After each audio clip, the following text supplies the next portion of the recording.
SIR নিয়ে রাজ্য জুড়ে তৈরি হচ্ছে উদ্বেগের পরিবেশ। এই আবহেই দক্ষিণ ২৪ পরগনার বাসন্তীতে টাকা নিয়ে সিএএ ফর্ম ফিলআপের অভিযোগ উঠল। অভিযোগের তীরে হিন্দু জাগরণ মঞ্চের কর্মীরা। জানা যাচ্ছে, বাসন্তীর উত্তর মোকামবেরিয়া গ্রাম পঞ্চায়েতের পালবাড়ি এলাকায় রীতিমতো শিবির করে চলছে সিএএ ফর্ম ফিলআপের কাজ। তৃণমূল কংগ্রেস এবং গ্রামবাসীদের একাংশের অভিযোগ, এসআইআর এর আবহে বহু মানুষ আতঙ্কে রয়েছেন। আর সেই সুযোগে বিজেপি এবং হিন্দু জাগরণ মঞ্চের কর্মীরা মানুষকে ভয় দেখাচ্ছেন। যাদের ২০০২ সালের ভোটার তালিকায় নাম নেই তাদেরকে ভয় দেখানো হচ্ছে। তাদের আরও অভিযোগ, সিএএ আবেদনের পাশাপাশি সেই মানুষদেরকে হিন্দুত্বের সার্টিফিকেটও বানিয়ে দেওয়া হচ্ছে। আর এই কাজের জন্য হিন্দু জাগরণ মঞ্চের কর্মীরা ১০০০ থেকে ১২০০ টাকা করে নিচ্ছেন। হ্যাঁ, কত টাকা দিয়েছেন? ১২০০ টাকা। হ্যাঁ, ১২০০ টাকা। নগদ দিয়েছেন নাকি অনলাইনে দিয়েছেন? ১২০০ টাকা ওদের হাতে দিয়ে। আচ্ছা, টাকা কেন নিল? কী জন্য নিয়ে তাই করবো তো, ওরা নটারি দেখালো। ওরা হাইকোর্ট সুপ্রিম কোর্টের থেকে আপনার পারমিশন করে নিয়ে, সেই জন্যে ওটা আপনার ওই হিন্দু আঁকা মন্দির ও লেখা আছে। আর মানে জন্মস্থান এখানে নয়। আচ্ছা, কোথায়? বাংলাদেশ। কত সালে এসছেন এখানে? ২০০০ সাল। আচ্ছা, ভোটার কার্ডে কোনো নাম টাম নেই? ভোটার কার্ড ২০০২-এর পরের থেকে ২০০৭ সাল থেকে ভোটার কার্ড বিকর্ণ নষ্ট হচ্ছে। তো প্রত্যেক রাতে নিচ্ছে। কেন, কী জন্য নিচ্ছে? কী জন্য নিচ্ছে সেটা আমি বলতে পারবো না, আমার জানা নেই। আমরা অতদূর জানি না, লেখাপড়া পর্যন্ত আমরা জানি না। আচ্ছা, কোনো স্লিপ দিয়েছে টাকা নিয়ে? হ্যাঁ, স্লিপ দিয়েছে। সেখানে টাকার অঙ্ক লেখা আছে?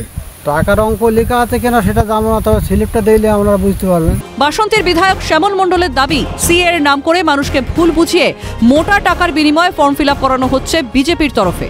বাসন্তী বিধানসভার পালবাড়িতে সিএ ক্যাম্প করে বিজেপি দল তারা ফর্ম পূরণ করছে এবং বাসন্তীর একাধিক জায়গায় সিএ নাম করে মানুষকে ভুল বুঝিয়ে মোটা টাকার বিনিময়ে তারা ফর্ম ফিলআপ করছে।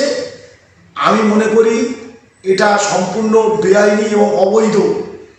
কারণ কোনো সরকারি নোডাল অফিসার এখানে উপস্থিত নেই।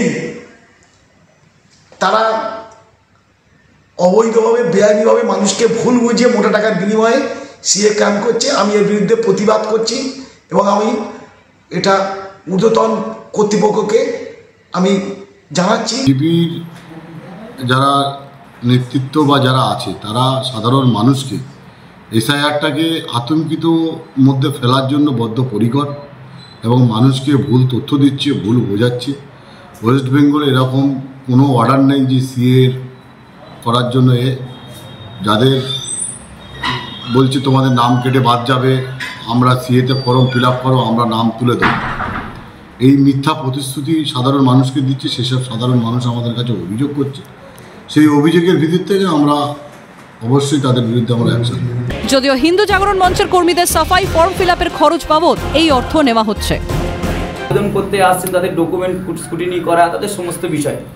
একটা ব্যক্তির ডকুমেন্ট স্ক্রুটিনি করতে প্রায় ১.৫ ঘন্টা করে টাইম লাগছে, আর আধা ঘন্টা থেকে ৪০ মিনিট টাইম লাগছে অনলাইন সাবমিট করতে।